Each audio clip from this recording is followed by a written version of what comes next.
Supreme court के एक आदेश के बाद अब दिल्ली एनसीआर के इलाकों से गुजरने वाली रेलवे लाइन के आसपास बनी झुग्गियों पर संकट के बादल मंडराने लगे हैं, जो रेलवे की जगह पर बनी है। ऐसे में फरीदाबाद, जो कि एनसीआर का हिस्सा है, यहाँ भी 15 किलोमीटर का इलाका ऐसा है जहाँ ये झुग्गियाँ बनी है, जिनमें करीब 12,000 लोग सालों से रहते हैं। इन झुग्गियों में रहने वाले लोगों से जब कोर्ट के इस फैसले के बारे में बात की गई, तो उनका साफ तौर पर कहना है कि सरकार ने उनसे सर्वे कराने के बाद वादा किया है कि जहां उनकी झुग्गी है, सरकार उन्हें वहीं बसा देगी। ऐसे में अगर फिर से झुग्गी टूटती है तो वो इसका विरोध करेंगे। खट्टर सरकार से हमारी बातचीत हुई है, तो यहीं बसाने की बात हुई है। जो जहाँ है वहीं बसेगा। पूरे हिंदुस्तान का ही सुना है हमने, तो हरियाणा का भी सुना है। और अगर कुछ ऐसा आता है तो बात की जाएगी सरकार से। अपना आदेश आने के बाद भी फिर बातचीत होंगी। और क्या जी, सरकार कुछ फैसला कभी कुछ कर रही है, कभी कुछ कर रही है, तो फिर हमें गुमराह करे जाएगा। हाँ, गरीब आदमी कहाँ जाएगा। कितने सालों से रह रहे हैं आप लोग यहाँ पर? करीब नहीं, यहाँ तो सर्वे करके गए हैं, बोले कि टूटेगा नहीं। फिर भी आदेश आ जाता है तो क्या करेंगे? क्या करेंगे, आदेश आएगा तो सोचेंगे कि हाँ किसके साथ क्या करना है, पूछेंगे तो सही कि हाँ भाई क्यों टूट रहा। अभी सर्वे करके गए हैं। अच्छा, सर्वे हो चुका है? सर्वे हो चुका है, एक घर के सर्वे हो चुका है।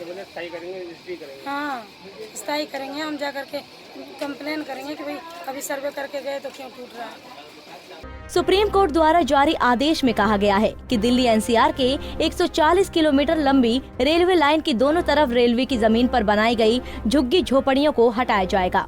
सुप्रीम कोर्ट ने यह आदेश वर्ष 1985 में एक सामाजिक कार्यकर्ता MC मेहता की याचिका पर सुनवाई के बाद जारी किया है। इस याचिका में दिल्ली एनसीआर में प्रदूषण और अतिक्रमण इत्यादि की समस्या को उठाया गया था, जिस पर सुप्रीम कोर्ट पिछले 35 सालों में समय समय पर बहुत से सुधारात्मक आदेश जारी करती रही है। रेलवे हलफनामा दायर कर रहा था कि राजनीतिक दखल अंदाजी के चलते अतिक्रमण नहीं हटाया जा सका। अभी जैसे ही कार्रवाई शुरू की जाएगी, वोट बैंक के चलते राजनीतिक दखल होगा। लोग कोर्ट की शरण लेंगे और अतिक्रमण कार्रवाई पर स्टे ले लेंगे, जिस पर सुप्रीम कोर्ट ने आदेश में स्पष्ट किया है कि उनके इस आदेश के खिलाफ कोई भी कोर्ट या हाई कोर्ट रेलवे जमीन से अतिक्रमण हटाने को लेकर कोई स्टे नहीं देगी। ऐसे में अब इन झुग्गियों का टूटना लगभग तय है। अभी सर्वे हमारे मोदी सरकार जी ने कंपनी द्वारा करवाए हैं कि जहाँ झुग्गी रहेगी वही मकान बनेगा उनका। अगर भी उजाड़ते हैं उनको तो वो बसा के ही जब ही उजाड़ेंगे। ऐसा मोदी जी का सोच है तो अच्छी बात है। अगर गरीबी मार करना है मोदी जी को तो ऐसे कर सकते हैं, तोड़फोड़ करवा सकते हैं। जैसे कांग्रेस सरकार गई वैसे ये भी चले जाएंगे। अच्छा, तो अब मानते क्या है अगर फिर भी आदेश आ जाते हैं? आदेश तो देखो जी, अभी हमारे कॉम्प्लेक्स द्वारा हमारे मंत्री जी, हमारे यहाँ का क्या नाम है अपना मनोहर लाल जी सर्वे करवाए हैं। एक झुग्गी का फोटो लिए हैं और सर्वे करवाए जी, हमको यहीं अस्थायी करेंगे। स्थायी यहीं रहेंगे? हाँ, तो अपना जमीन ले लीजिए।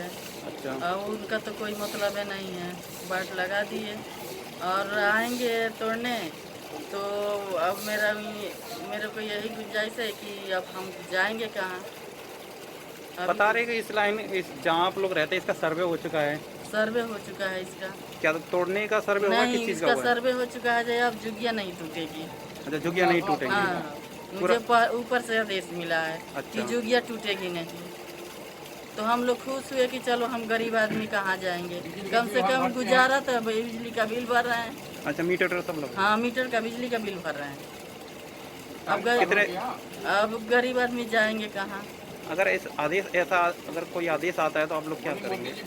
तो आदेश आएगा तो देखेंगे क्या करेंगे मोदी जी। लेकिन वो तो मोदी जी आश्वासन दिया है जो कभी झुग्गी टूटेगा नहीं, टूटेगा तो पहले बसा करके तोड़ेंगे। अच्छा, कितने सालों से रह रहे हैं आप लोग यहाँ पर? यहाँ तो 3।